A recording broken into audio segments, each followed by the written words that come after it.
Well, hello you guys. We are in lovely Hyde Park. It is beginning of November 2016, right by the Serpentine. We are going to do a quick review. Show you where we are first. I'm going to do a quick review of this lovely 2016 Specialized Bikes Cross Trail Expert Disc. It is a hybrid. Now, what a hybrid is a combination, or it's supposed to be, a combination of a street bike, a road bike, and a mountain bike. And I finally bought into all the hype, and I went out and purchased myself one. I've had many road bikes and I've had many mountain bikes in the past, but this is the first hybrid bike I've had. Now, I have to say, I think they've done a very good job on this one. I should mention that in the Specialized Bikes lineup, there's two hybrid bikes. There is a Cross Trail and there's a Sirius. Now, the Cross Trail is more akin to being a mountain bike, and the Sirius is more akin to being a road bike. One has wider tires, a non-suspension fork, and a couple of other things which would differentiate it from a road bike. This is the mountain bike version. This is the Cross Trail. Now, I should mention right away that I've had a bit of an issue with this bike in respect to the hubs. Rear crank hub there.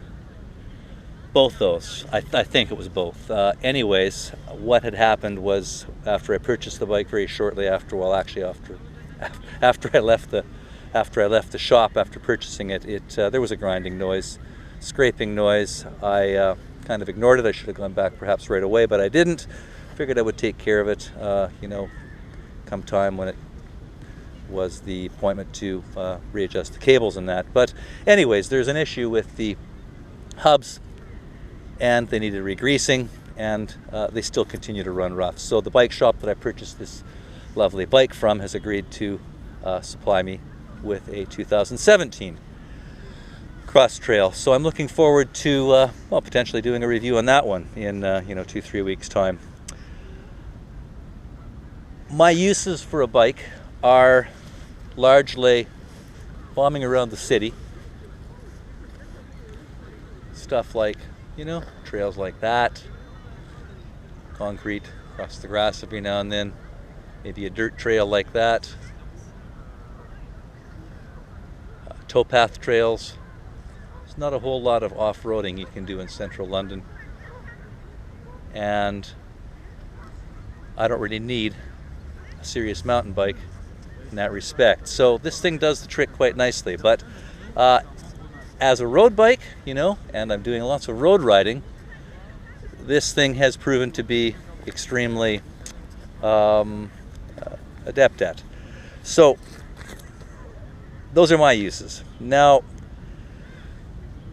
what sort of components does this bike have on it? Well, this is in the Cross Trail lineup, probably near the top of the rung.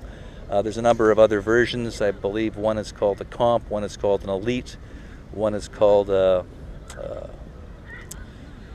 Pro Disc. This is the Expert. There's a couple of other variants. This has got the better grade M4 aluminum. The cheaper variants have the A1. So this is near the top of the rung. It's like the well-equipped BMW, not the Fred Flintstone BMW that you have your feet for power at the bottom of the car.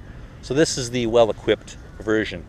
Now, I'll go tell you about the components. As I say, it's the M4 frame, which is the better aluminum. It is got the type of geometry which supposedly is fitness geometry, whatever that happens to mean. I believe it suggests that it's the type of geometry that a person who's into cycling as a fitness activity would appreciate. And you don't lean too far forward with this. You don't sit way upright.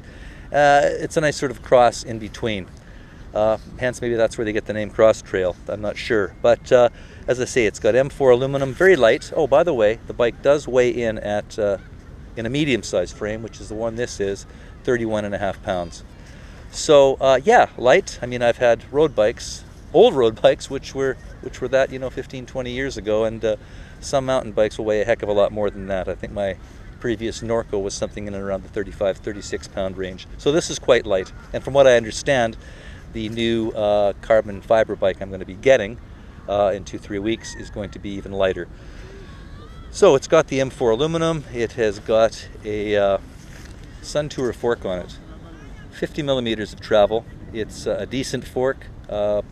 Absorbs a lot of the hard bumps. I don't think you would want to be using it for riding over boulders that were, a foot in diameter, but for kicking around town, riding over potholes, sewers, that type of thing, medium-sized bumps, it definitely soaks it up, and you don't get a bunch of reverberation. You soak the bump up, and it stops. It's very nice on the arms. The only gripe I've had with this fork is this little hitch right here. It's called a remote lockout, and what it does is it runs a wire right down to the bottom here, top of the fork, and you can lock the fork out and make it stiff like a rigid bike. And that's nice to have, but I think that, if you're an aggressive rider, you'd probably not want to have that lockout up here. You just want to have it down there, because I've found that what my thumb does is it continually knocks it out of position, and I wind up allowing the suspension fork to work again. Not an issue, but I've gotten used to it. I just, as I say, normally I'm riding it with the suspension on anyway, so it's not an issue. So that covers that. It has Shimano components, XT version, beautiful stuff. I mean, I'm sure it gets better than that, but not a whole lot better. Other than the grinding sounds, it shifts beautifully. It's crisp, it's clean, short throw, very, very nice. So I'm very happy with the gearing. It's 11 speed as well, 2.2 on the front, and I guess that would mean it's got 11 on the back. So 22 speed, what am I saying? 11 on the back and 2 on the front makes 22. It has got a very nice seat, comfy. I haven't put that many kilometers on it as of yet. Shimano brakes, wonderful things. I'm not sure which edition they are, but they are hydraulic discs, and they will stop on a dime. I'm certain they could throw you over the top of the handlebars if given half a chance. So yeah, beautiful brakes, 160 millimeters, I think. 140 or 160s, whatever they are, they stop well, whether it's wet or dry. Alloy wheels, 700 millimeter, 38 millimeters in width, so it's a perfect combination if you're doing lots of city riding. Now, one thing in regards to the tires, a little bit slick if you run them at the pressure that it states on the side, and what the side says is 75 to 100. I think I'd probably ignore that. It's a bit hard, so if you're going to do any riding in the wet and you're not that heavy, I'd probably drop it down a bit. I'm running them at 70, 75 right now, so it's got a bit of grip to it, and the ride's not near as harsh. Well, what more can I say about this lovely bike, other than the fact that this was one of the few defective ones that came off the line and needed the hubs redoing.